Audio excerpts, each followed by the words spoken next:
12시 많은 참여 바랍니다. 자, 이어서 증권가의 시각 알아보겠습니다. 오늘은 세 가지 종목 중에 두 가지 종목이나 목표가가 하향 조정이 되어 있는데요. 첫 번째는 삼성전자입니다. 이제는 꿈에서 좀 깨야 될 때다라는 그런 따끔한 제목이 되어 있습니다.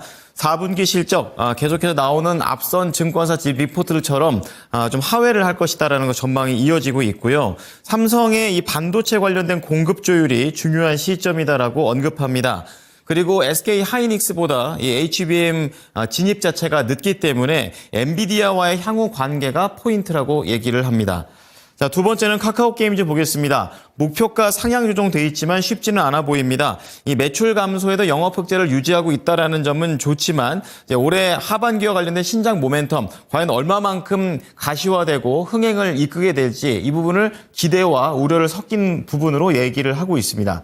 자, 마지막으로 LG전자입니다. 목표가 하향 조정이 되어 있는데요.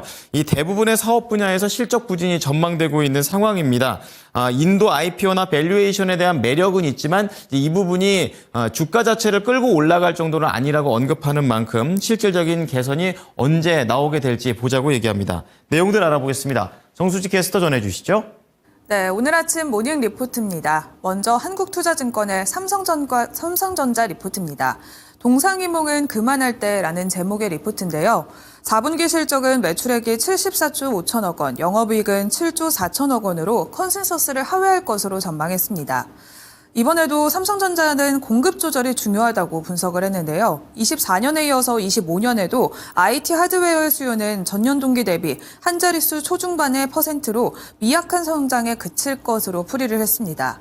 이에 맞춰서 공급을 제한하는 전략이 필수적이란 건데 캐파가 큰 삼성전자의 공급 과잉으로 더 악영향을 줄 수 있기 때문에 25년엔 조절을 통한 수익성 위주의 경영이 무엇보다 중요한 시점일 것이라고 분석했습니다. 실적 추정치 변경과 함께 엔비디아향 HBM 진입 시점이 지연됨을 반영해서 목표 주가는 기존의 83,000원에서 하향한 77,000원으로 조정을 했습니다. 매수 의견은 유지를 했는데요.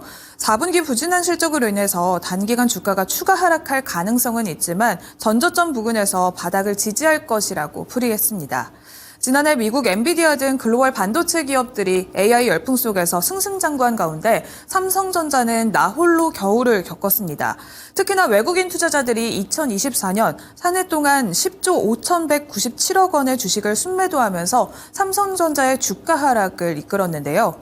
삼성전자는 지난해 11월 14일 주가가 49,900원 선까지 떨어지면서 4년 5개월 만에 최저치까지 떨어졌습니다. 이후에는 11월 15일 향후 1년간 10조 원에 달하는 자사주를 분할 매입하겠다고 밝히면서 적극적인 대응에 나서긴 했지만 이후에도 오만전자에 갇혀있는 모습인데요. 올해도 만만해 보이진 않지만 악재는 대부분 선반영했고 하반기부터는 실적 회복이 예상되는 만큼 점진적으로 비중 확대 목소리도 나오고 있는 상황입니다. 오늘 나온 한국투자증권의 리포트까지 참고해 보시면 좋을 것 같습니다. 두 번째 리포트 만나보겠습니다. 삼성증권의 카카오게임즈 분석인데요. 배틀그라운드와 글로벌 오딘의 매출 감소로 4분기 매출은 9.2% 감소할 것으로 봤지만 글로벌 마케팅비의 축소로 인해서 영업이익은 흑자를 유지할 것으로 분석했습니다. 12월 초 글로벌에서 얼리 액세스로 출시된 패스 오브 엑자일2는 출시 초기 스팀 글로벌 매출 순위 1위에 오르면서 흥행에 성공했는데요. 일론 머스크도 즐긴다고 알려지면서 글로벌 유저들의 관심을 모았습니다.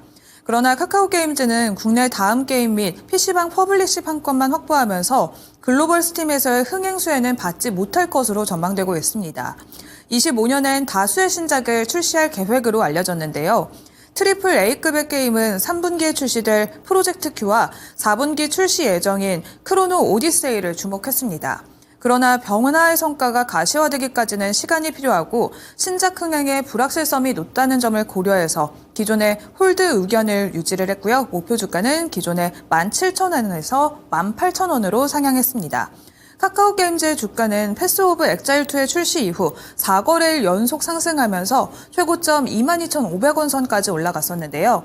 하지만 이후에는 계속해서 하락하면서 전거래일 종가 16,380원 선까지 내려왔습니다. 모처럼 2만 원 선을 돌파하기도 했었는데요. 다시 한번 돌파할 수 있을지 지켜보시길 바랍니다. 다음 리포트 만나보겠습니다. LG전자에 대한 KB증권의 리포트입니다. 제목은 실적 변동성 완화가 필요하다고 했는데요. KB증권은 LG전자의 목표 주가를 12만 원으로 하향 조정했습니다. 2024년과 2025년 영업이익을 기존 대비 각각 4.6%, 16.6% 하향한 3조 5천억 원, 3조 4,600억 원으로 하향 수정했기 때문인데요. 첫 번째 이유는 가전사업의 경우 글로벌 가전 수요 둔화와 함께 물류비 변동성 확대에도 불구하고 볼륨존 제품의 출하 확대로 양호한 영업이익이 가능할 것으로 분석했습니다.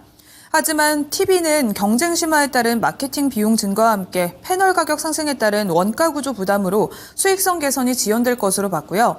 전장 부품과 비즈니스 솔루션 사업 역시 전기차 부품의 매출 성장 둔화, 그리고 글로벌 PC 수요 약세 등으로 수익성 둔화를 예상했습니다.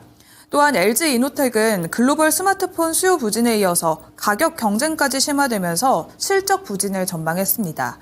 향후에 LG전자의 주가 역시 밸류에이션 매력도가 증가하지만 밸류업 정책과 인도의 IPO 추진 등으로 주가의 하락 경직성은 예상되고 있지만 의미 있는 반등을 위해서는 상고하저 패턴의 실적 변동성 완화와 그리고 관계사와의 실적 개선이 이루어져야 한다고 분석을 했습니다. 올해 자사주 76만 주 소각 계획을 밝혔던 LG전자인데요. 제자리 걸음 중인 실적과 함께 주가 역시 박스권에 갇혀 있습니다. 계속해서 8만 원 초반대에서 머물고 있는 상황인데요. 목표 주가 12만 원 선까지 오를 수 있을지 기대해 보도록 하겠습니다. 이상 모닝 리포트 전해드렸습니다.